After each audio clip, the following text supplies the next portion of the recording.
Lihan na masarap na okot. I got you! Dito lang yan sa tapat ng Suki Market, dito sa San Pedro, Laguna! Pag dumayo kayo dito, kami kayong makikita na nagtitinda ng iba't ibang uri ng pagkain. Kaya uuwi ka talagang busog, sarap at lumilipad. At yung okoy ni A, 10 piso lang isa. Tapos yung tokneneng niya, 15. Meron din siyang panindang palamig. Ay, hindi ka na mabubulunan. Tapos masarap pa yung sausawan na ginawa nila. Solid talaga. As you can see, tignan mo maraming nagtitinda. Maraming taong bumibili at kumakain. Kasi dinadayo talaga itong San Pedro. Tulad ng Davila. Ba yun? Tapos pag bumili ka dito kay Ata, may mahaba kang pasensya. Kasi kami talagang nakapila at bumibili sa kanya. 10 isa.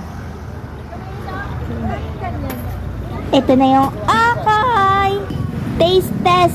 Kung masarap ba talaga. Kasi pinupuntahan talaga to ng iba't ibang vloggers.